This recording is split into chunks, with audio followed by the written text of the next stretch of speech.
Welcome back to West Ham Unofficial. I hope you are all well. A big talk about football, episode 29. We're edging closer towards that number 30. Next week will be episode 30. I cannot believe it. But we're here, as always, every Wednesday night, 8 o'clock start all the way through until 9:15, if everything goes to plan. As always, I'm joined by Mike. How are you? Yeah, I'm getting there, Jake. Yeah, still dosed up on my painkillers, but yeah, we're getting there. It's a slow process, but like I said to Russ last night, at least I got one new piece now of my body. yeah. Mike did my Hammers 11 with the good old Russ. That went up this evening, so you can check that out on my Hammers 11. Fantastic. And Russ even put the YouTube channel in the West Ham Unofficial in the name of it as well. So thank you very much, Russ. He's good. Mike, He's you finally got. Yeah. Very, very good. Very, very good. Right. Hello to everybody in the chat. I hope you're well. Scott's in, of course he is. He says, "Evening, Jake, and I'm looking forward to watching your Hammers 11 later on, Mike. Hope the knees are feeling brand new." Yeah, still feeling a bit bruised and battered, but we're getting there, mate. It's getting better every day. But I have got some good news. I got a ticket. Good. Saints game. You've got a ticket. Oh, you're gonna be there. Even if I got to go in the disabled, or go in on my crutches, yeah, I'm gonna make it. Yeah, fair play. So Mike's one of the lucky 10,000 that's going to get in May the 23rd, West Ham v Southampton. Let's hope there's something on it, Mike. Well, yeah, I'm looking forward to it. I mean, if we just still got a chance for Europa League, it'd be something, wouldn't it? I mean, yeah. Let's hope we can get a result in these next couple of games, and then we've got a chance at least. Oh yeah, I agree, and it's just going to be surreal for just even you to get back in there. I mean, I really did get quite envious when I saw the Carabao Cup final when they kind of tested out at Wembley. I thought, I really want to go back there now. I really, really want to get back there. And now, 10,000. I mean, the ballot came out today. Whoever's in it. I mean, lots of people on Twitter. Yes, I've got it. No, unlucky for me. But Mike's through. Must be. I mean, going back there. It must be, honestly. It'll be amazing. And for you, you'll be one of the first people to step back inside there since the whole lockdown. Yeah, well, I sort of knew really because I got the offer for the Palace game, and right, that sort of everyone that was going to the Palace game, and then of course it got 2 days before, and it all got all the COVID rules changed. So then I thought then, what I mean, if I'd had a chat having it then, it'd be a bit rough if we didn't get it for the Southampton game, wouldn't it then? But there you go. Yeah. I mean, everyone can't get it, can they? So, I feel for the ones that haven't. But I expect a lot of them have got many more years than me. Yeah. Oh dear. Yeah, it's gonna be good to see the slow progression of fans getting back in there, because I mean things open up, and it's gonna be good to get the normality back in there. And it's just, as I said, it's just gonna be strange for fans to be back in there. But obviously it must have been gutting. I think it was back in December, because I know you got a ticket, then it all got locked down again. Absolute nightmare. But Mike will be in there on the 23rd of May. God, honestly, I don't know if you've got to wear masks or anything, but apart everything, there's going to be restrictions. The new world. Yeah, there's going to be restrictions, isn't there? But I mean, 10,000 is 10,000, or 8,000, whatever it is. I mean, we can make a bit of noise, can't we?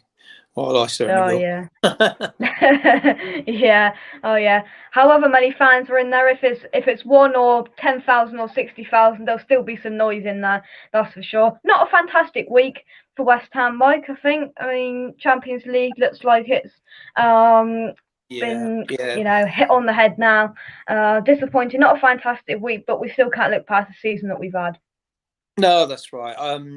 If we haven't won enough games, then we don't deserve to get in there, mate. Do we? At the end of the day, the table won't lie. And Everton come and did a job on us. And like I said to Russ last night, I mean, it's a feather in our cap, really. A team like Everton got to come to West Ham and just defend, and set up like that. I know. So I mean, it shows what a good season we've had in a way. It's just a shame we didn't turn up and perform on the night. And oh well, we've got 3 more chances, mate, haven't we? We do, but what I do feel is Ancelotti really worked out David Moyes, I thought, and that 3 wall at the back, the wall that we just couldn't break down. I'll come to you in that in just a second. A couple of people are in the chat as well. James Bong, hope you're well. It's the 6 to 7 ish man from the player rating show over on Irons United. Caden, I hope you're well. I hope you're well. But yeah, it's just we just couldn't. I mean, who was it in there? Godfrey, Mina, and the other ones slipped from our minds, but nobody could get past them, and they won every header that came in. And Ancelotti, as you said, did a job on us and did a job tactically on David Moyes. Yeah, he did. He got it right. But I mean, if we'd have set up with 5 at the back, we'd all been moaning again, wouldn't we? So I mean, he took a hit with a side that played really well in the last game away to Burnley, which we, historically don't win out there either. I mean, Everton have the better of us as well over the years, for many years. But if we'd have set up like that, our fans have been moaning, wouldn't they? But they did a job. They won 1-0. It wasn't pretty. We had the ball, but we just weren't good enough on the day to break them down. No, it's almost like a very non-West Ham performance that we had most of the ball. I think we had 70% or 67% possession, and that's not a West Ham thing. Ben Davies is in as well. Hope you're well. Hope you're well, Ben. But yeah, it's just not a West Ham thing, is it? To have all that possession, we couldn't get past them, could we? And Lingard was quiet, and everything just wasn't quite there, which is very rare from this West Ham side this season. Yeah, I mean, Ben Ranaman was quiet as well. I mean, but he wasn't on his own, was he? I mean, they were all quiet, They just set up right. They got that goal on the break. If we'd have probably had 3 at the back, they might not have scored, and we'd have got a 0-0 draw. But at least we've had a go. We've had a go and tried to win the game and dominated big parts of it. We just didn't quite have enough, did we? That final ball. I mean, Soufal was so unlucky with that shot. That could have, been an inch the other way, and it probably went in and off the post instead of bouncing back out again. But the luck wasn't with us on the night, for sure. No, it wasn't. Scott says if felt like one of those games where we could have played all evening and still wouldn't have scored. I agree, Scott. Yeah, I know, and just those 2 chances we had, just those 2 chances. I know. We'll get to that in just a second. Colin says, "Hi guys, first time subscriber. Great to see the legend hatch." Thanks, Cole. Thank you for coming on and sticking a comment in the chat. But yeah, I mean, those 2 chances we had, I feel if Antonio would have been over both of them, we would have scored 2 goals, and we would have been sat here very, very happy. I mean, that Ben Rama header, if Antonio was there, he would have been all over that and scored. And that kind of firing across the the line, Soufal inside of the post, came out to Bone. He just needed to get his body behind it, just to any part of his body, obviously not his arm and his hand, just to get behind it and just almost chest it in. But he tried to do it with his foot, get his foot up, and it all went a bit skew-whiff. He was in an awkward position, to be fair. He was jumping over the top of the keeper. He was trying to miss the keeper, and he was in the air, and he couldn't get his body in the right position to force it in the net, or even chest it or knee it or something like that. But I mean, it's just unlucky. These things happen, don't they? I mean, Antonio had a great game last week, but they sussed him out really. I think Mina had a good game on him, really. Yeah, I think they doubled up on most of our attacking players. I mean, I think someone at Everton definitely watched closely our game against Burnley, that's for sure. But Scott says, agree with Mike, we can go. We had a go, so can I have no complaints for a change? Yeah. Oh yeah. Yeah, I know, but we've got a guest, and we are going to bring him on now. An opposition fan. We're gonna bring him on now. Right, let's see how quickly this can do this. We added Rich. Can you hear us? I can hear you. Hello, Rich. How you doing, mate? Hi, Mike. All right? Yeah, good man. Yeah. Good. Right then, Rich. Sum up your season then for us, because we're coming to the end, and from your perspective on Spurs, sum it up. I mean, there's ups, there's downs, there's everything, isn't there, in terms of Spurs this season? I think it's just been a hugely disappointing season. Started so well, went into our shell, and never really came out of it again. And I think the confidence has completely gone from the team of players there. Clearly, there are some issues amongst some of the players and some of the management, because you're not seeing some of them now playing, and some that weren't playing are now playing. And it's just so frustrating, because early on we were flying, we were attacking. I think it didn't matter how many we let in, we were going to score more than the people coming at us, other than West Ham, of course, who came back at us. But yeah, it's just been hugely disappointing. And I was reading something the other day. It was Harry Redknapp, actually, former manager of Spurs, former winger for West Ham, Manager, yeah. Played at Southampton in 1973. Yeah. He was saying that he watches football these days, or turn a match on, and he suddenly finds himself reading the paper because he's bored. It's not catching him. And I thought, yeah, that's me all the time, because I get so frustrated watching Højbjerg run 40 yards up the pitch, then pass it back 35. And I think, what was the point of that run? Yeah. I watched non-league Torquay the other day. There was, it was great to watch. It was full-on football. It was, the ball didn't stop, the players didn't stop. There wasn't one back pass anywhere in the match. And I think that's just something that we seem to have lost as a game. There's too much worrying about I might lose the ball. Not enough players are willing to take the chance of passing the ball forward. They're all fine. They've got to make one more pass, haven't they, Rich? They've got to make one more pass all the time instead of getting that ball into the box. I think a lot of it is because teams don't really play with an out-and-out centre forward now. Back in our day, I mean, we all had an out-and-out centre forward, and we probably had two, to be fair. If you got the ball in the box, you could think, oh, hang on, this guy's going to, he's going to cause some problems, and it's a good chance he's going to get on the end of the cross and stick it in. I mean, you go back, to like Tottenham had Chivers, and West Ham had people like Clyde Best and whatever. I mean, these guys were always in the box. A winger got the ball, and he didn't play it back to his fullback and wait 15 passes before we could get it into the box. They used to deliver it and have a go. Now, actually, it's interesting. It's interesting you said about Chivers, and again, I watched him at Southampton, because I used to go up on what was the shopping bus before Christmas each year and watch Southampton matches at Southampton. Yeah. And I watched Southampton versus Tottenham back in the early 70s, and it was Chivers up front for Tottenham, who'd come from Southampton, of course. Yeah. Scored. And the equalising goal for Southampton was by McShannon.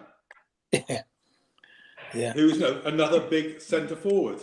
Yeah. And you just think, you're right. All those teams had a big centre forward.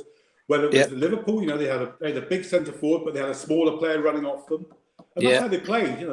Hit the big man, let everyone else run in off him, because something will come off it. They're scared to do it now. Yeah. But do you think, Mike, I'll ask you this. Mike, I'm going to ask you this, just to lead off what Rich says, they're trying to make that next pass, they're not quite there. Do you think, they're under pressure? Because if after the game they log on to, I don't know, social media and see they've been battered because they haven't had a half decent game, do you think, that comes into their mind, the pressure of, if they go onto their phone, they've been slated because they didn't have a fantastic performance or they didn't make that pass right? Do you think, this is more and more coming into it in terms of social media and the pressure that's putting on players? Oh, definitely. I mean, the pressure's there now. I mean, they've got cameras everywhere. They're watching everything. And I mean, every little thing they do on the pitch is picked up, isn't it? I mean, they're under pressure all the time. And like you say, social media pick up on all this. And the players are under a lot of pressure. Yeah, they earn some good money and they should be under a bit of pressure. But I mean, Yeah, maybe at times there is too much pressure from all those angles, really. Years ago they weren't under that sort of pressure. I mean, they went out there and played with a bit more freedom, I think. You could be right, Jake. Yeah, that could be a lot of it. But do you think a lot of that is also because the managers these days don't get given time either? No, they don't. You think when we started, Mike, you could name a football team. You could name the manager that was there with them because he was there for a few years. In lots of cases, more than a few years. That's all gone. So if you're there more than 9 months, you're lucky sometimes. And if you haven't performed, for 6 games, you're down the road. Yeah, and it's because it's a big business now, Rich. I'm afraid that's what it is. I mean, it's all about money, I'm afraid, and has been proven in these last few weeks with the 6 teams that wanted to break away. I mean, it was absolute joke, wasn't it? I mean, it was pathetic, but that was just pure greed, all about money and pure greed, and not thinking about the fans one little bit. And the game is nothing without the fans. Oh yeah, I completely agree. Do you think these big organisations? Go on. Oh, go on. Mike, thank you very much for coming on. I've got a guest in the back waiting, so thank you very much I'll see you later, guys. Take care, Jake. Cheers. Cheers. Thank you, Mike. Cheers, thank you. Bye. Right then. Just bear with me 2 seconds whilst I go here. Right then. Here we go. I think we've got. Oh, hang on. Right. Just bear with me. Right, there we go.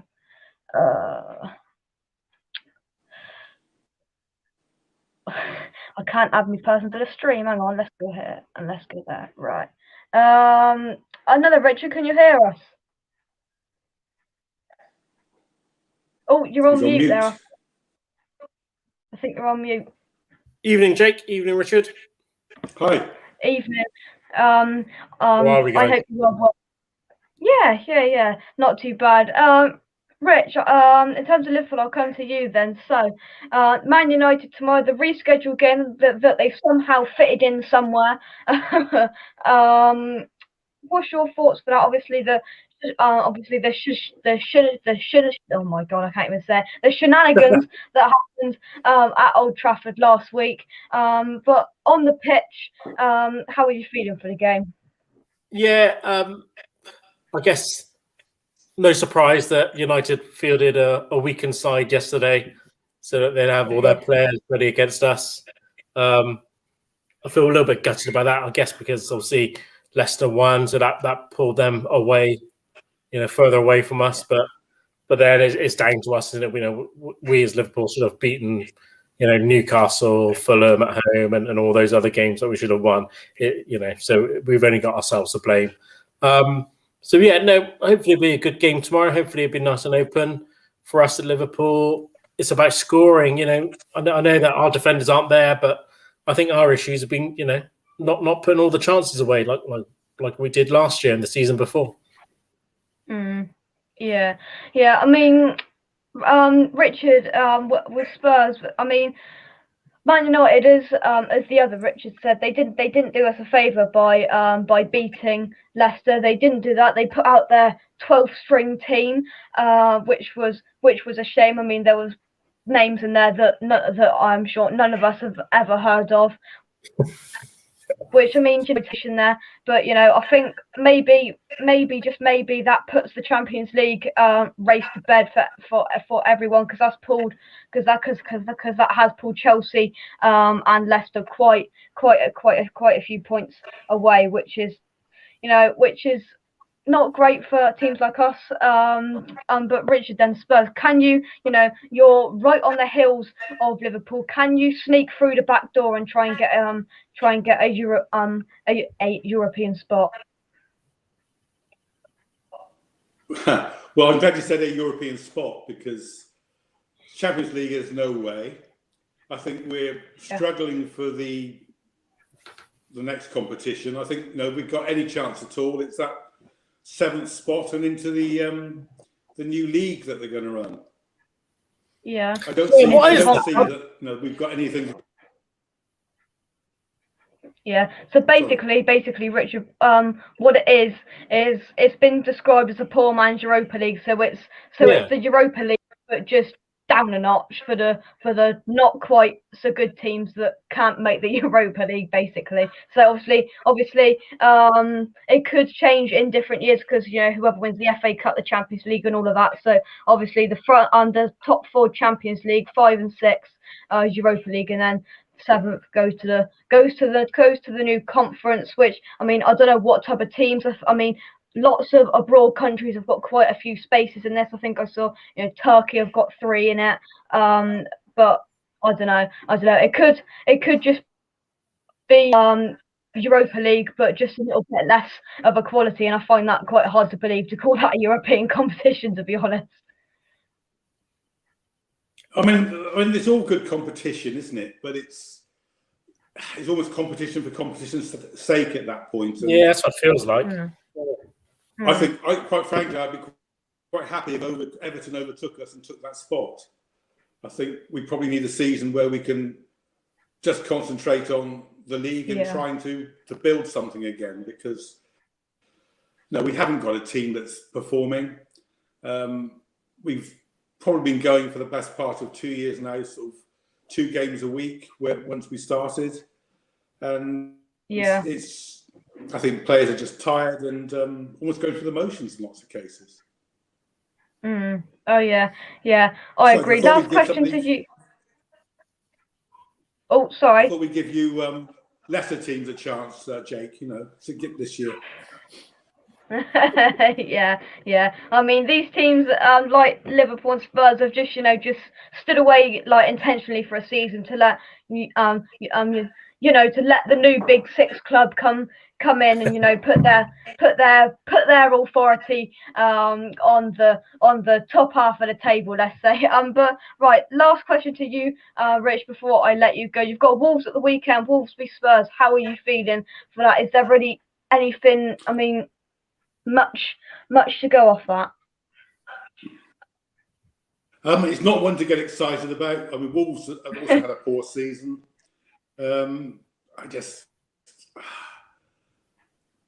I think I'd be happy to come away with a draw, quite frankly. I just don't see at the moment the desire, the effort to go on and win. And I think the season can't end too quickly now and start again for next year. Yeah. Well, this is a West Ham channel, and West Ham fans will be pretty. They'll smile when they hear that in terms of Spurs. But Richard, thank you very much for coming on. No problem. Thank you. Thank you. Right. We've got another Spurs fan coming on. Let me just give me 2 seconds to add them on. Spurs fans here, Spurs fans everywhere, Richard. But let's just add him to the stream, and then we will have a chat. There we go. Sean, can you hear us? I can hear you. Can you hear me? Yep, loud and clear. Yes, we can. Yeah. Very good. But just before I come to you, Sean, Richard, I'll come to you. Do you think that Klopp, because I think with this extra game put in there now, this 4 games in 10 days for Liverpool, how do you think, or do you think Klopp will be able to cope? Squad depth, rotation. Do you think there's only 4 games left, but do you think Klopp will be able to cope with because these games, they just keep on coming, don't they? Yeah, they do. And if you have a look, actually, Klopp hasn't really changed the team that much because of the limited number of players. Like, he hasn't really given Oxlade-Chamberlain, Shaqiri, Origi, any of those players any game time. He's pretty much stuck with whoever he can field for the back 4, and then in midfield it's Wijnaldum, Thiago, and obviously it makes a hell of a difference with Fabinho in the middle of the park. And then the front 3 is pretty much the front 3 with obviously Jota when he's available to come in instead of Firmino. So yeah, but these players, that's 490 minutes in 10 days, and these, we tend to have 2 games a week, but they just keep on coming relentlessly all season, and we'll have to see what he does. But what I did also see today was, Klopp I think you'll say he likes to moan about fixture congestion, fixture schedule. He likes to moan at something, and Andy did said Man United's fixture schedule is a crime as well, and it pretty much is. I do feel for them because they're trying to fit all of these games in with all of the European competitions is an absolute nightmare. Sean, I'll put that to you. Fixture, congestion, and everything. It's a nightmare for the clubs in European football. That's not a dig. Well, I know there's a bit of talk about United fixture schedule at the moment, but Spurs had this problem at the beginning of the season that people tend to. We had to qualify. I think we had 3 rounds of Europa League. Yeah. It was only a leg, but we had to go away for 2 of them, I think.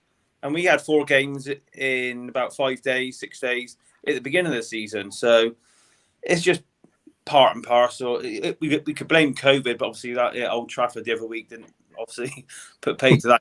A bit different. Yeah, that's for sure. Ben's come in and with a comment. It says our squad depth has probably cost us top 4. I'm going to discuss that with my couple of West Ham fans later on. But if only, I'm just going to say, if only we would have spent a few pennies in January, who knows. But Sean, then in terms of Spurs, a strange old season. You've gone through Mourinho, he's out the door, and now somebody, an ex-footballer on this channel, said, you've got the paper boy in charge now. How do you think Ryan Mason has coped in the job? Because I mean, he's out of his depth, isn't he? He is, but I don't think anyone was expecting anything different. I don't think anyone was expecting him to do anything special. I read Ole Gunnar Solskjaer when he took over at Man U. He openly commented about he was amazed at the lack of fitness United had after Mourinho. And it has since come out the grapevine, same with Mason. He said about the squad at Tottenham. So Roma needs to be careful with Mourinho because... But yeah, we're just fizzling out at the end of the season. I think Mourinho left at the right time for his payoff, probably. I think Levy probably knew he got the Roma job, so that sort of made the payoff smaller, if that makes sense. We haven't got to pay him as much. He's got that job. So it's a shame with football, but it's often about timing. We probably lost 3 or 4 games we shouldn't have if he'd have gone earlier. But it's all about the pound note, isn't it, in football, unfortunately. Yeah, it is. Do you blame perhaps Daniel Levy or the board for getting someone more equipped in, or do you think they're going to focus on that to try and get someone in next season? Oh, the new manager? Yeah. Oh well, no, it wasn't worth bringing someone in instead of Mason. It is always going to be for next season. If your next question is who, I haven't got a clue. I've seen the support list is a long list. No real leaks have come out. I believe it or not, it wouldn't surprise me if it's Scott Parker, who's just been relegated with Fulham. Surprised me. Would you take Benitez? Benitez? No. There's sort of. I was a big fan of Ancelotti a few years ago at Chelsea. Thought Chelsea were outstanding.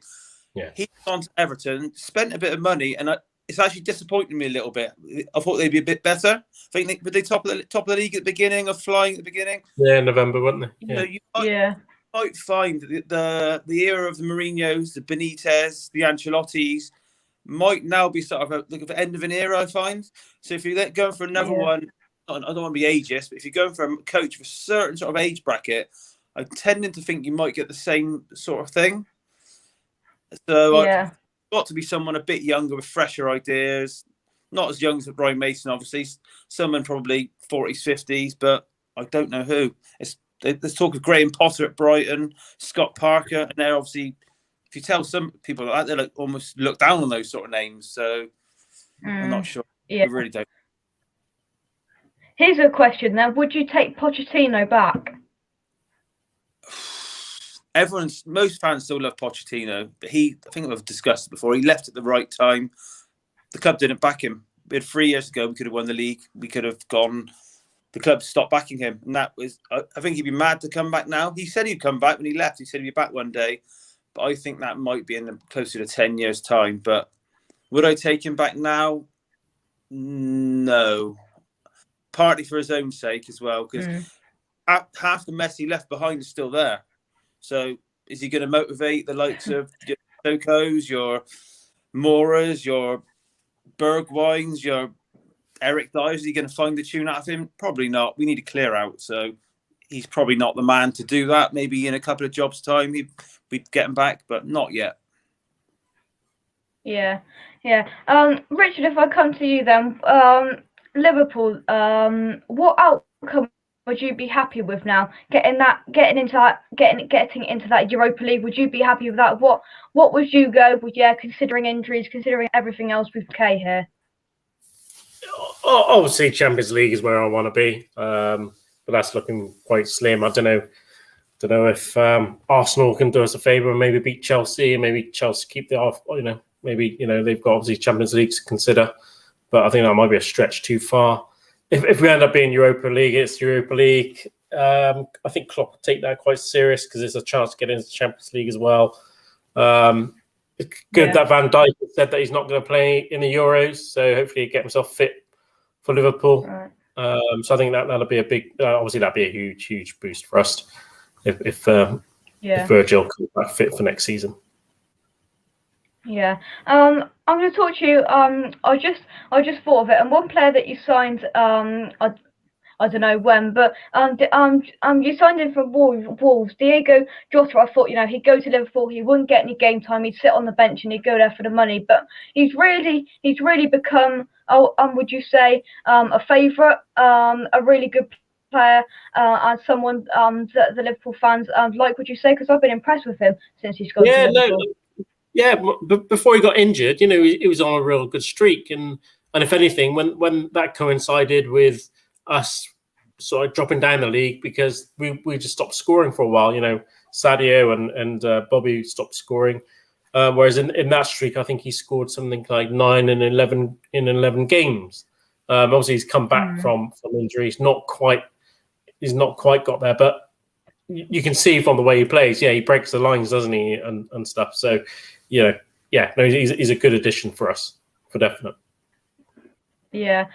And final question to you, Sean. If you don't go to the heights of Champions League in the next couple of years, or even in the summer, if you get into the Conference League or whatever, do you think you're going to find it hard to keep hold? And I can see you're smiling. Do you think it will be hard to keep hold of some of the players? Your big players. You say Sons, your Kanes. Would you find it hard to keep hold of them? Do you think if you don't go to the next level? Well, every player's got a price, haven't they? So, but also everyone knows Daniel Levy's one of the toughest ones to work with. But I think Kane's got 3 years left on his deal. If someone wants him this summer, if an English club wants him this summer, it's going to cost them about 180 million. I think the problem is the clubs just don't have the money, do they? That's the problem. No. So Sky Sports try and sell Kane every day. If you look on Twitter, Kane's got to leave. I think Alan Shearer was quoted saying today he's got to leave. Well, maybe he does, but also you've at the right price. The consideration, maybe he wants to go for the Tottenham goal record. He could be captain next year. He is too good for Tottenham at the moment. There's no doubt about that. He is. But he's got a contract. He's not going to be a diva and kick off and demand a transfer. He's not that sort of person. So if a foreign team wants him, it might cost 150. It might be 180. As for Son, I have heard good authority he has signed a new deal. But being the most famous sportsman in Asia, it's all about timing when they announce it. As soon as they announce it, it'll go boom in Asia. So he's going nowhere. If they want Kane, 150 plus. So I don't know. We just got to keep performing and not, don't think Kane would be the type to down tools. But when a player sort of held against their will a little bit, you tend to see a little dip off. We've seen it with many players over the years. But yeah, hopefully they stay and we can try and build a team around them again. Yeah.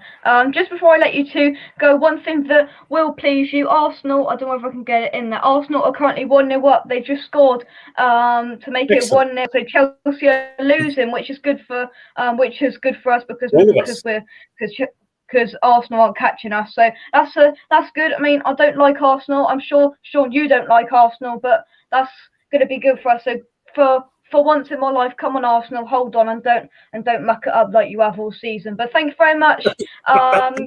Cheers, Jake. Thank you. Cheers, Thank you very much for coming on. Thank you. Take care. Cheers. Bye-bye. Thank you. Just before I move on to my West Ham panel, then please make sure you drop a like on the video, subscribe to the channel if you are new. I've got two West Ham fans, and I'm very privileged to be joined by someone very special in just a second. But subscribe, hit the like button on the video. Check out Canning Town Lane using the link in the description down below. Look, do I get it right? There it is up there. Fantastic portrait. There we go. But it's time to talk West Ham, and to do that with, firstly, I'm joined by a regular face on these ones. It's Gary. Gary, how are you? Hi Jake, how are you? Yeah, not too bad, not too bad. And I'm delighted to be joined for a second appearance on the channel, former West Ham goalkeeper. We have two former players on the channel, both goalkeepers, Joe Seeley, and the first one, Ian Fjord. Ian, how are you? I'm good, pal. How are you doing? Yeah, it's not too bad. I mean, I think since the last time we spoke, West Ham, we've had ups and we've had downs, but a fantastic season for us, no doubt. Straight over to you, Ian. Sum up from your perspective over there. You know, what a season we've had. I mean, we are dropping off a little bit. Champions League looks like it's over, but I mean, what a season, and I can't wait to put in my season review at the end of the season, from relegation in September to European football. Yeah, maybe we can join the Super League or something, you know? I think that's one way to get into Europe easily. No, jokes aside, what a great season. You know, it just shows you that, you know, it's not about money. And when you just have a good camaraderie within the locker room, and the players want to fight for the badge, and when they pull on that shirt, there's a certain amount of pride. You can see what happens. And I think we're one or two players away from, you know, pushing for a regular Champions League spot. I don't want to get too far ahead and, you know, that bubble burst, but, you know, I think we're a couple players away, and I think, you know, we got a good camaraderie, and it's exciting to see what the future holds. And what's really nice is here in America is people are starting to take notice of West Ham, you know, and it's kind of cool to see, because, you know, usually everybody's like a Man U, Man City, you know, they're kind of the big name clubs. And I'm trying to tell the people here in America that West Ham's actually one of the biggest teams in England, you know. Worldwide, yeah, Man United might have a lot more fans in Asia, but in England, West Ham is one of the biggest teams. And, you know, so it's good. Yeah. Gary, you've come on quite a few times over the last couple of months. You've seen our progression go up and down. I mean, Everton at the weekend, we're not gonna drown you out with negatives, but they worked us out. I talked to Mike at the start. They worked us out, Everton, Ancelotti, with a superb tactical performance. And I mean, we just couldn't do anything in the final third, could we? No, I think you're right, Jake. I thought Everton defended very, very well. Actually, that's one of the best defensive performances I've seen for a long time. You know, they're very solid at the back. The two chances we did have, I feel sorry for Ben Rama. He's just a little bit out of form. So, you know, he had a long time to think about it, and I think Rama help him either, so that's not ideal. And then any other day, Kufau's shot hits the post and Bowen would have put it in. It just somehow he got himself in the wrong position. It just didn't go well. But I was impressed with Everton, to be fair. Sometimes you have to hold your hands up and say they put three big centre backs out, and then we look at our bench, and unfortunately we haven't got the depth. We haven't got anyone to bring on that's going to, you know, change the game. That's what we need. We haven't got that, unfortunately. But I was proud of our performance. I thought we kept going to the end. Just one of those times. Sometimes the balls don't fall for you, and that was it on Sunday. I thought just one of those games. So yeah. There. I mean, the first goal was so crucial in the game, and they got it, and we just couldn't win anything in the air.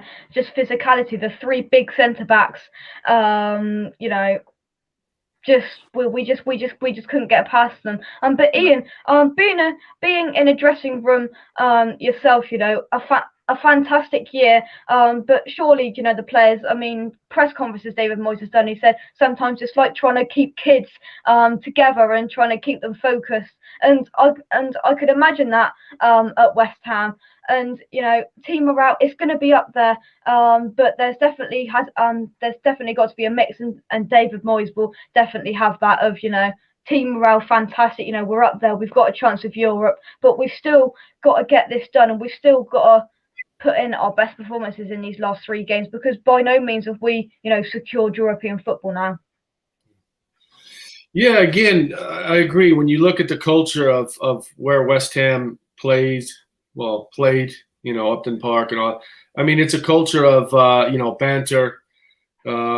It's very, you know, blue collar England, you know, and I think he's brought that into the locker room. And I know when I was with West Ham, you know, we had characters in the dressing room, and it was an enjoyable time of my life. And you know, it's the humor gets you through the moments of nervousness and all that. And again, I'm just pleased to see that there's players playing for the shirt, you know, and I think that went missing for a long time, not just with West Ham, but with a lot of clubs, and it's still missing with a lot of clubs. And I think that's something that other teams can kind of look at and kind of try and emulate, you know. And I just think there's too many soft players now that, you know, when things are going well, they're the stars of the teams, but when they're 1-0 down with 10 minutes to go, they kind of hide. And I think, you know, we got to get back to, you know, some players that you know, are men that, you know, bring back the pride of wearing the shirt. So I'm all about, you know, what David Moyes has created. Yeah. Gary, you know, I agree with Ian, you know. Managers that we've had in the past, you know, you can say people like Pellegrini, bringing these foreign players in, they're not really there for the shirt. Felipe Anderson rings a bell to me, you know, in that category. You know, David Moyes, he's not going to have any of that, and that's the reason I think Felipe Anderson won't come back to West Ham. We will get him out the door in the summer, but you know, you've got to work hard, and you don't get in this team if you don't work hard. And this is why David Moyes likes his players like Pablo Fornals, Jared Bowen, who don't stop running workhorses. And this is what David Moyes is trying to build here. You know, get rid of the players that don't want to be there. Get rid of the players that turn up when they want. I mean, Yarmolenko's still there, but I'm sure he's going to be gone in the summer. I think he is on his way out as well. But David Moyes, he's building what he wants, and hopefully he's gonna have the money in the summer, the ability to get these gems, because I mean, it's come out that there's not going to be a huge amount of money, but they're not going to spend a huge amount of money. They're going to try and get these gems again, like Souček, Soufal. I trust David Moyes and the way he does things, and I just hope that he gets backed, Gary. Yeah, I think so. I think the summer's going to be different. I don't think there's going to be much money apart from maybe Chelsea and Man City. I think most other clubs are not going to have much money. So it's going to be an interesting summer. As you say, I think we're not going to have much for sure. And David Moyes got a certain type of player. I mean, Anderson, yeah, whether we can get rid of him on 100 grand a week, I'm not so sure. He might have to run loan somewhere. Balbuena's, unfortunately, he's going to go as well. I like him. So that's a shame. Yarmolenko, I agree, he should go. So maybe free up maybe 10, 15 million for those three. And then plus whatever we've got, maybe 20, 25 million, so maybe 40 million in total. And we need a left back. We need probably a backup goalkeeper, but Ian can say more than that. I can on that. And we certainly need a forward and another midfielder, I think. Creative midfielders. We need at least 4 players, I would say. Yeah. A question's coming for you, Ian. Would you like to see Fabianski as West Ham's number 1 this season? Next season, sorry. Listen, I like Fabianski a lot. He's done really well. He's solid. He's once in a while has a little bit of a, you know, mistake, but who doesn't? And when he does, what I like is he fesses up to it. He's a man. And, you know, I think, I can't remember what game it was. And right away, you know, he just told the fans, you know, my bad. You know, I got to do better, and I'll do better. And he just keeps working hard. So I like him a lot. You know, so yeah, I'd like to see him there. I think he's just steady. He's always reliable, you know? Yeah. And that's what we've learned to know and love with Fabianski, haven't we, Gary? You know, he's reliable, very rarely makes mistakes, and you know what you're going to get every week. He's a good solid pair of hands, but he's 36, and you know, time waits for no man. So we do need to start thinking about getting a youngster in at some point, because I'm ready.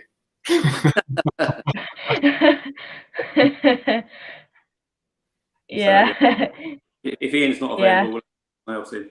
So, yeah. Okay. Cheers, Gary. Yeah. I'm only Ben. I'm only asking 120 grand a week. It's not a lot. I actually saw Ian's debut for West Ham at Derby. Did you? Nice. Okay, that was a special day. It was, because it was my birthday that day, and I took my heavily pregnant wife to the game, being the romantic I am. Wow, what a memory! What a memory! That was a special day in my life. You had a good game, if I remember rightly. I appreciate that. Yeah, it was interesting because I played cup games and different games, but it just had that tag of Premier League debut, and I just remember that feeling at the end of the game when we won 2-1, and I had a few saves to help the boys, secure the win, and the boys played well. They had my back, and just that feeling. Again, that's so when I see the players, kind of show that same emotion out, I can relate to it, and it's just such an honor to wear that shirt that there's no description, there's no words you could put that, when you put that shirt on and, you realize what those fans have done. Like you just said, you brought your pregnant wife to a game. It's pouring rain. I remember the game. It was pouring rain. You're probably not covered because, the roof didn't cover the whole stand. So, that's what the players need to understand. And that's what's so important these days, Absolutely. Mm-hmm. Yeah. I just ask you. And I mean, I just ask you one question, please, Sure. Jake. Yeah. Go. How mad was John Moncur? Was he as crazy as people say he was? Times it by 100. That guy was one of the funniest, just great guy. First off, just genuine great guy. But he could have been the funniest person I've ever met besides Rodney from Only Fools and Horses. But other than that, he was just, the stuff he did, I could write a book, but I won't because it just, it would be too explicit. But yeah, it's just great guy. Funny, mad, stories unlimited. We had a locker room with characters, the Ian Bishops, John Moncur, great, just amazing guys. It was such an honor to be part of that. Yeah, and you mentioned you won on your Premier League debut, and just that, what was that winning feeling like? Because you won on your debut. The dressing room after the game must have been obviously, as you said, something that you'll never forget. Well, like I said, what was interesting is I was a very confident. I don't play anymore, so I can't say am, but because of the tag of debut for the Premier League, I remember changing in the dressing room, it got to me a little bit. I remember I was trying to tie my shoes, and my hands were shaking so bad, and no, it's not something I really have ever even told many people. But so you got the exclusive here on West Ham Unofficial. But I remember looking down and my hands were shaking so bad, because I just knew the importance of it. Do you know what I mean? Like it was a Saturday kickoff. It wasn't a cup final, but I just knew the importance of the game, and it was my debut, and I looked down, and I finally just took a deep breath, and I just said, I got this. I've been training with these boys for years now. I've been doing amazing in training. I just had amazing keepers in front of me. I had Ludo McClark, Shaka Hislop, Craig Forrest, all these guys in front of me that were amazing keepers. It wasn't that I wasn't capable. It's just they were just amazing, and they were playing well. So I couldn't knock on the gaffer's door and just say, hey, you got to play me, because no, I couldn't do that because they were playing so well. So anyways, I get, and so I get into the game and, get a couple saves. I start feeling it. And I remember there was a free kick towards the end of the game. Then Rio was starting to, because we were winning 2-1 with 10 minutes to go, Rio starts dropping too deep. And I told Rio, hold top of the D, top of the arc on the 18-yard box. And they just dropped really deep. So they flew across in. I jumped over a couple people and kind of caught it. And I'm like, with a few explicit words, I was like, Rio, you got to keep holding your line so I can come for every cross. I want to be able to come for this cross, take the pressure off. So then 2 minutes later, long story short, there's another free kick, same spot, about halfway line, and all they're going to do is float it in the box and try to create craziness. And Rio starts dropping it again, and at this time there was a player injured, so I had a little bit of time. This is my debut, I grabbed Rio Ferdinand by his shirt, and he was about the penalty spot. I grabbed his shirt, and I stepped him literally to the top of the D. And I go, if you freaking move from here before the kick, I'm going to put my knee in the back of your head. And he's, oh, okay. And they held the line. The guy floats the ball in, easy catch. You know, I take some time. I fall to the ground a little bit. I kick the ball up and, you know, took the pressure off. And right when I did that, I was like, wow, I just did that. You know, it's Rio. He's already playing for England. You know, he's doing the whole thing. And I remember after the game, right away, he comes straight to celebrate with me. He goes, big man. He goes, that was brilliant. He goes, that was brilliant. He goes, I just wasn't even thinking. I was just getting caught up in the moment. And he goes, so he was appreciative of, you know, even on my debut, I had the nerve to do that, and it gave me a lot of confidence. So, you know, again, it was just such an honor to play with that team. You know, the Canio and Ferg. I mean, you can name the whole team. It was ridiculous. You know, yeah, one of the best teams. Yeah, a couple of questions have came in, so I'm going to put them to you. Did you have, firstly, a pre-match routine? Yeah, I would do. I mean, it depends how far back you go. The night before is where mine started. You know, like we'd be in a hotel. I'd wash my boots after training, wash my gloves. I'd put them on a towel next to the bed in the hotel. I would drink at least 3 liters of water that night. So water, just whether it was actuality or it was a placebo, but it made me think clear. So I would do that. My warm-up would always be on the side of the goal. I didn't want anything to break the seal of the goal before the game. I might do a cross or two, but in terms of shot stopping, I'd go off to the side. And just in my mind, I didn't want anything to go into the net that day. And that was about it. Yeah, that was about it. Mm. You know, left glove first, all that. And, you know, I don't believe in superstitions because I think they bring bad luck. But anyways, yeah. Yeah. Scott also asked, what was Paolo Di Canio like around the training ground? Paolo was just someone that I completely idoled from day one. The second I saw his work ethic in training, his mentality towards perfection, I took to it. And every chance I had to talk to him and listen to him, I took. Like sometimes, you know, the night before a game, I remember we went up to Man U, and I wasn't playing; I was on the bench. But we went up to Man U, and all the players would eat and just immediately go off back to their room, and he was just sitting there eating his pasta with olive oil and, you know, being all professional and have his cappuccino and his whatever.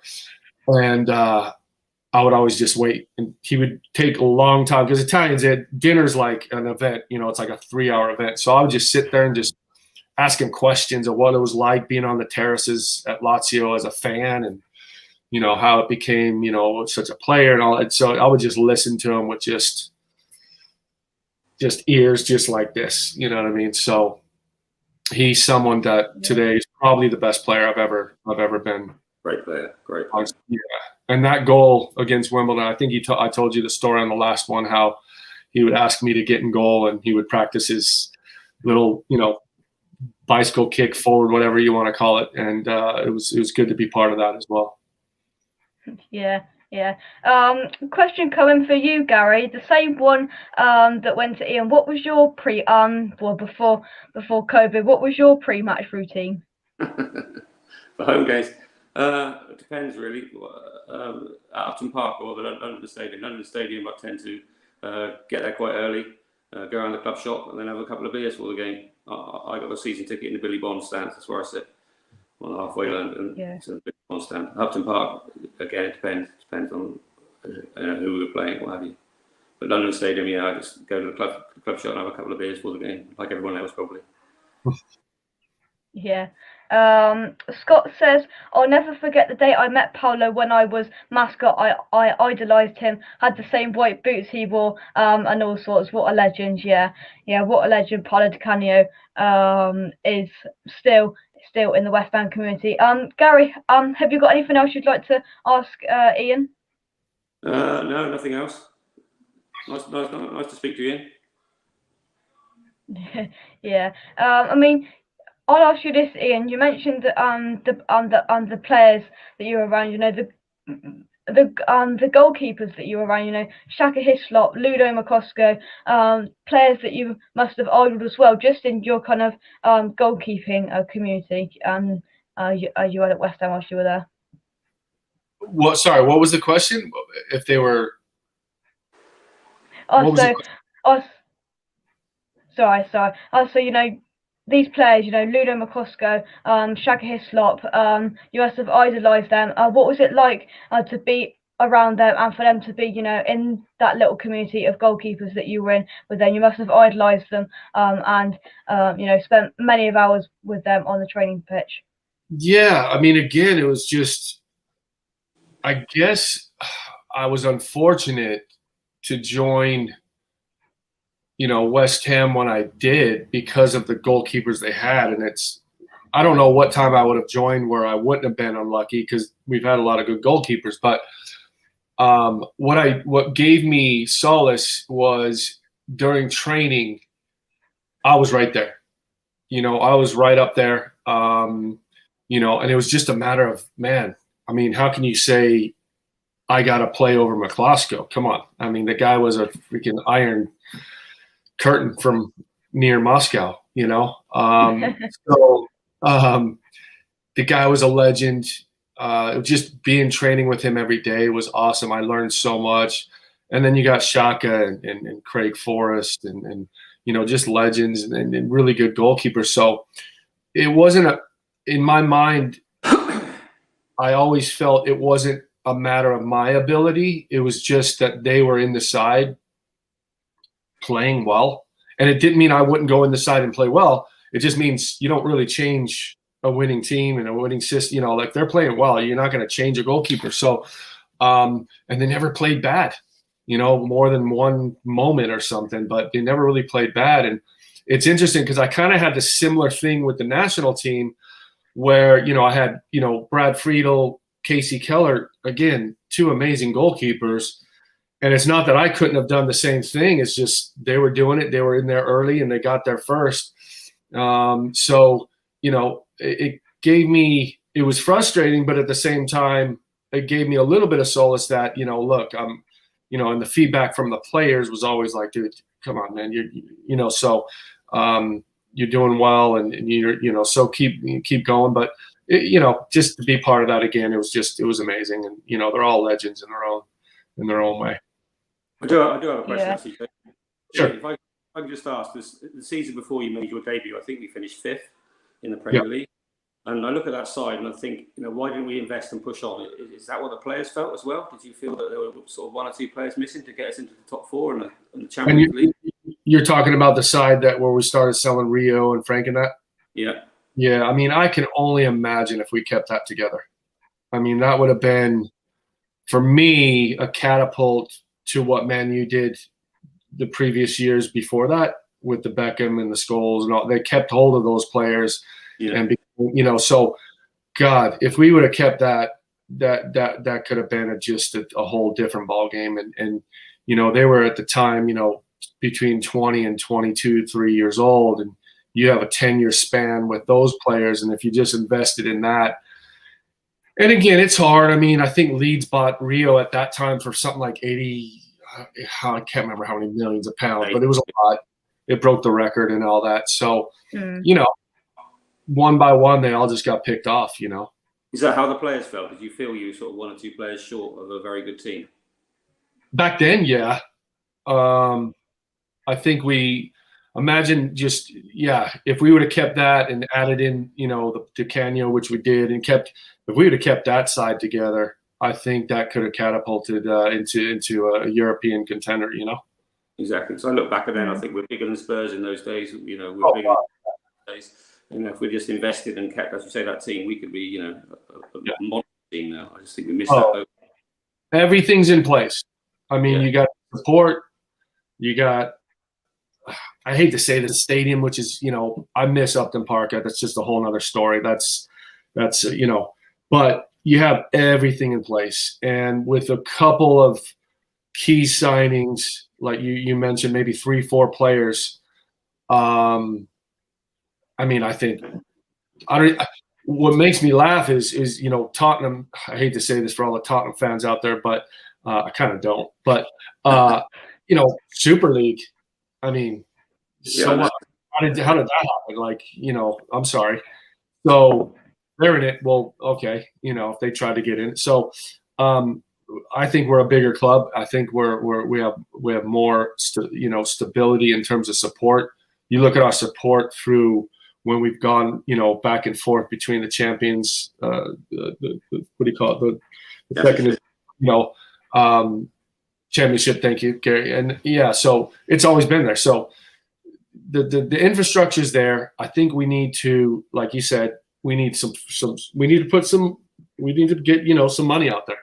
We got to spend some money, and we got to reward those fans that come in week out, no matter what. And we got to reward those fans and get into Europe. And I think that's our next level. Yeah.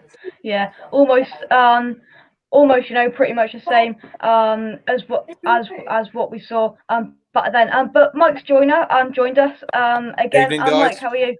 Yeah, good. Yeah, you all right, guys? Good. Mike. Hi. Mike, have you got any questions to ask him?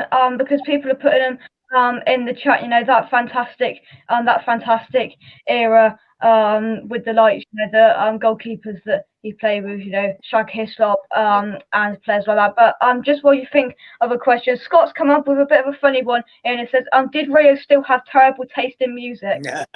Yes.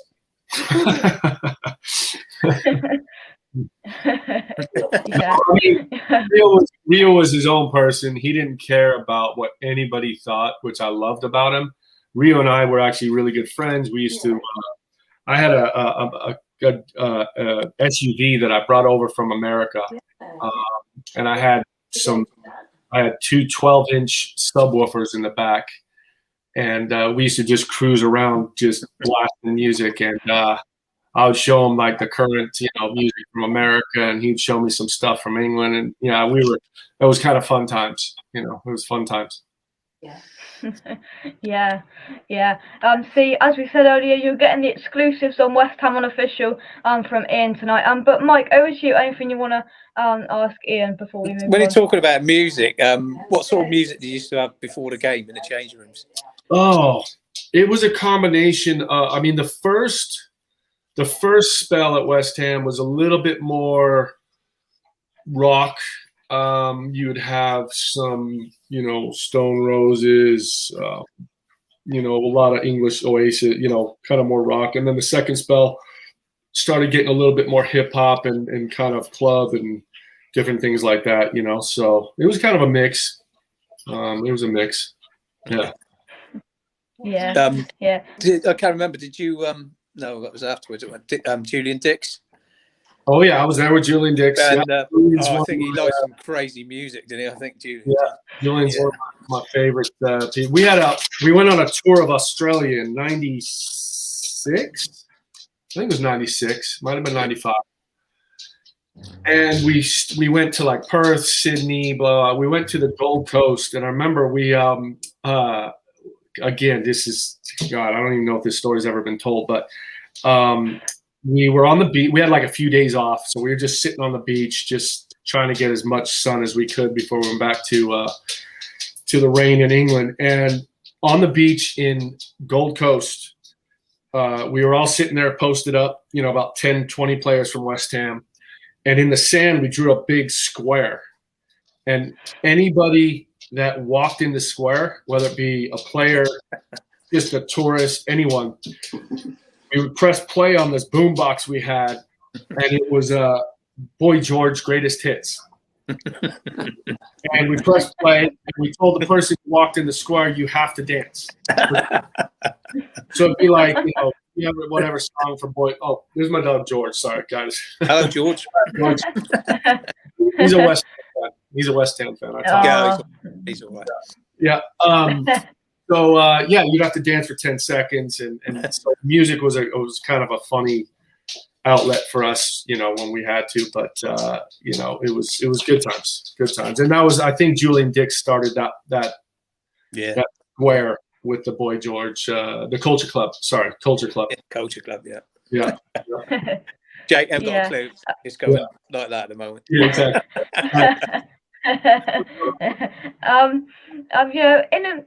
In and around on a match day, Ian, did certain players have their own zone? Were they in it in terms of they did their own thing, and or was some more people more laid back? What was the what was the whole vibe and community like? On a match day, was there the same people that was a bit more open, or was there people that were in the zone ready to play? It was a mix. There was players like Moncur that, Gary was asking about earlier, that, would use comedy as an outlet for nerves. And then there was players like DeCanio who just got into his own routine, his own zone. He whatever, brought his own food, brought his own drink, brought his own, his own trainer, like everything.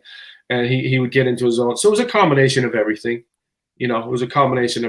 And I was pretty, I was quiet game day. During the week, I would joke around, but during game day, I'd be kind of quiet, just because I wasn't in the side all the time. I didn't feel like there was my place to kind of walk in and be the, the main event. So I kind of felt it out a little bit. I was a little bit of mixed, Yeah. Fantastic memories that you've given us there, Ian. Really, really good memories from your time at West Ham. But just to round off, I'm going to come back to the current affairs at West Ham, and I think most people will be happy to talk about that. Not a bad season, but we discussed, Gary, I discussed with Mike right at the start, 10,000 fans back in for the Southampton game, last game of the season, and Mike was one of the lucky 10,000, so Mike will be there. Yeah. One of the lucky ones. Mike will be there on May the 23rd. One of the first. But good to see fans slowly coming back, isn't it, Gary? And hopefully, there'll be something on the game. And if it's one, as I said to Mike at the start, it'll be, if it's one or a million fans in there, there'll be an atmosphere in there. That's for sure. Yeah. Congratulations, Mike. Well done. Yeah, I know. I've got to go in on my crutches, and yeah, well, that's good. I went to the Man United game in November, so I've already been this season. So well done, mate. Well done, I wasn't eligible. Yeah. But Jake, I think Brighton away is going to be a good game for us, because Mope's suspended, Lewis Dunk's suspended, so I think we can win that. West Brom are shit, so we should definitely beat them. And then Southampton, well, in front of 10,000 fans, if we need to win the Europa League, let's hope we do. One thing I will say, Jake, I don't want to finish seventh and go in this European Vauxhall Conference National Stadium, whatever the league is called. I really don't want to go in that league at all, and travel to Turkmenistan away on a Thursday night or something. Yeah. Wow. Just, no way. Just can't be doing it. So eighth or sixth for me. Yeah. I totally agree with you, Gary, there. Totally agree, because, I mean, I think we need to take little bites at it.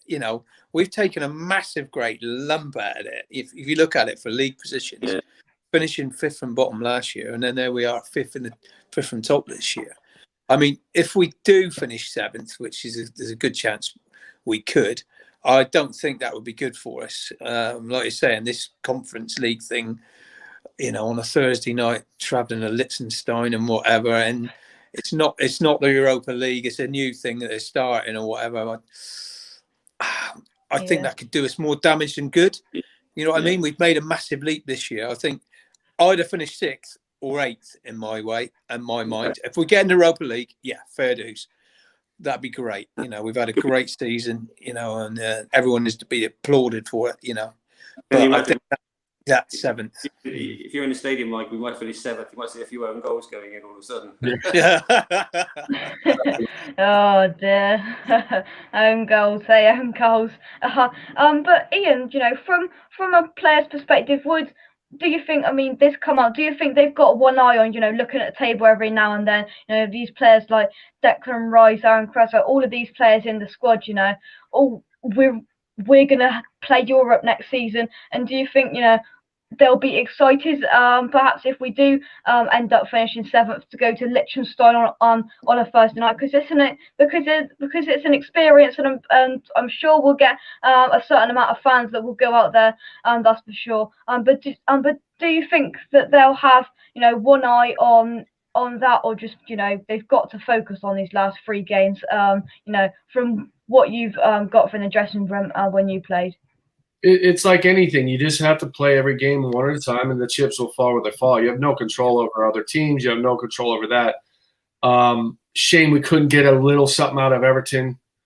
But again, if you were to go last game of the season, when you finish that last game of the season, and ask the question to most fans, to all the fans that went, and said, okay, next season you're going to finish 6th or 8th, 6th, 7th or 8th.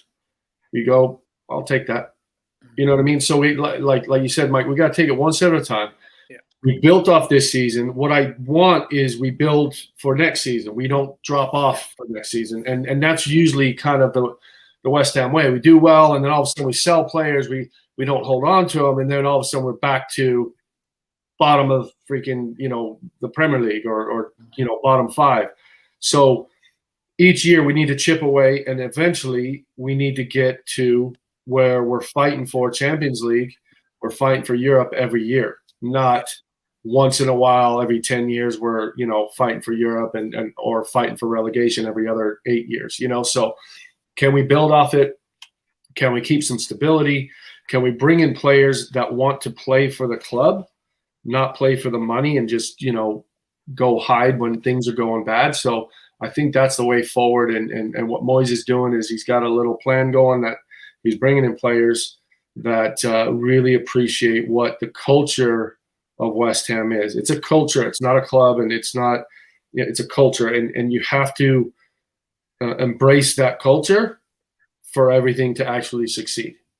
You have to be understanding of what the fans demand. You can't be soft. You can't be. You got to be able to take some stick. You got to be, and you got to play hard. And when you do, man, I had such a great rapport with the fans, because every game I played, whether it was reserve game, first team, cup game, whatever it was, man, it was all out, and I think that translated to the fans. And that's why I think to this day, I still have a lot of West Ham fans that appreciate, even though I didn't play a lot of games, they still appreciate what I did for the club. And, it was all out there, and you got to have time for those fans. Oh yeah. Great. Yeah, completely right. Lovely. Yeah. So just before we wrap things up, a massive player that's going to be back. Well, reportedly, hopefully, X has said, hopefully Declan Rice will be back for the Brighton game. Now, this is a massive player with a very, very bright future, and we all know that, don't we, Gary? I mean, we would have hoped he would have been back a couple of weeks before, but it's going to be a big boost to have him back for these last 3 games, which on paper, football's not played on paper, but we could get, from form this season, we could get 9 points out of our last 3 games, and he will be a massive help if we do, because he is that centre point in the midfield, Declan Rice, and be massive to get him back. So, Jake, I think honestly we've lost 3 of the last 4, but I think if Rice had been playing, I don't think we'd lost to Everton. I don't think we lost to Newcastle myself. That's my own gut feeling. I think we missed Ogbonna as well, and he should be back as well, hopefully the weekend. And we've missed Antonio for too many games this season. That spine of our team, if they've been fit all season, I think we'd comfortably be top 4. That's my gut feeling. So I think Moyes has done a miracle. I mean, who else would have put Lanzini in central midfield and for him to play the way he did? I mean, Moyes has just been unbelievable to make use of the resources he's got, which is next to nothing. We've got no recognised centre forward at all. So he's moved a winger, and then when that winger gets injured, he moves another winger in, Bowen. We still win. So he's done incredibly well. But to answer your question, I think Declan Rice is our player of the season again. And if he comes back for the last 3, I think we'll win all 3. I honestly Can we sign a referee at some point? Fucking trust. I Do mean, a Man United. Do a Man United. Let's take a tip out of their book. it's one thing to rescind a red card, but meanwhile the game is done. Like, the game changed because of those red cards. Like, some of those are just shocking. Oh, yeah. I hate to, but man. Do you think the standards got worse since you played it? Yeah. I just see what gets me is we don't have. Okay, so we have VAR now. Within one replay, I can tell you right away if the player meant it, if the player was just clumsy, if they were just a little bit late. Okay.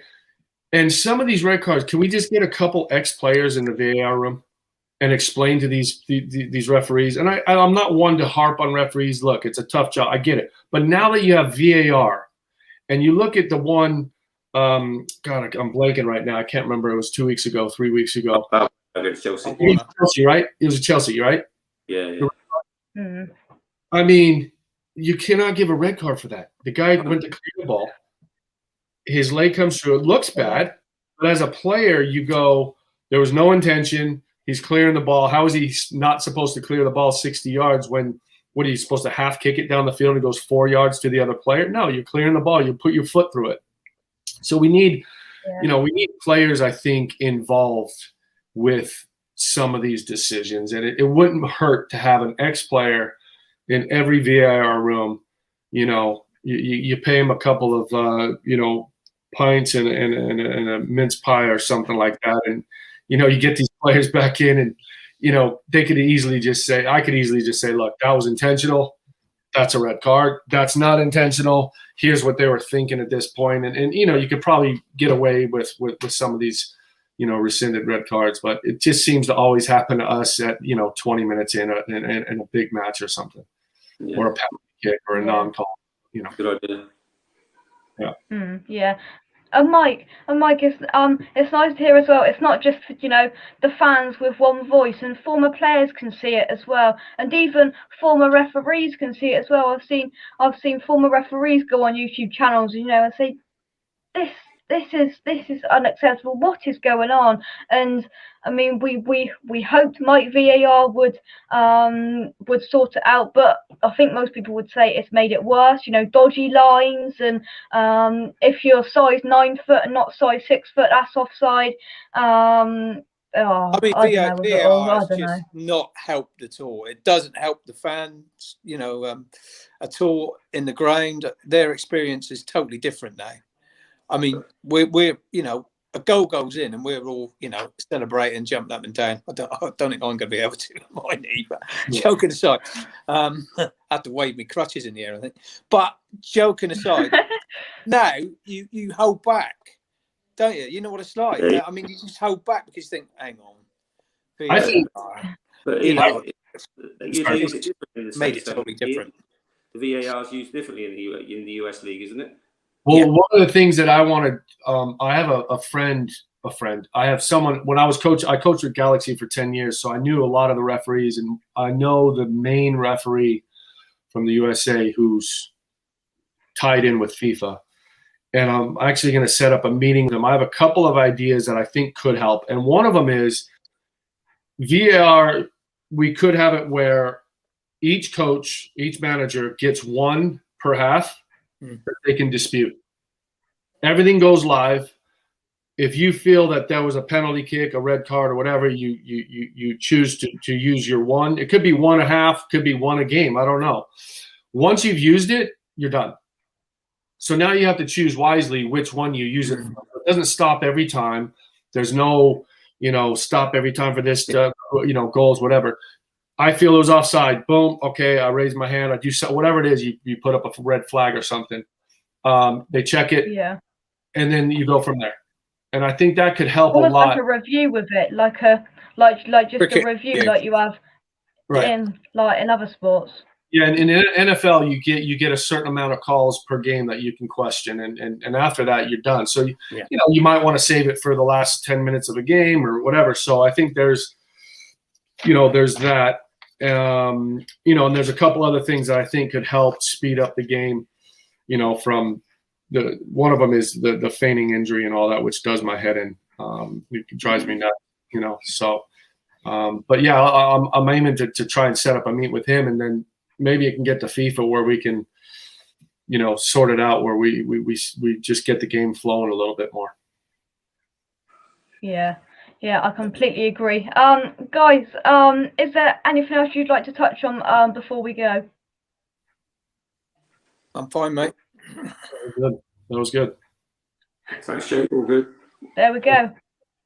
I think we'll leave it there. Thank you very much for Gary and Mike, and of course Ian, for coming back on, sharing some fantastic memories, talking as we just had there about VAR and the current state of affairs at West Ham. It's not too bad, but thank you very much for you all for coming on. Plenty more stories, buddy. So if you want to have me again, just let me know.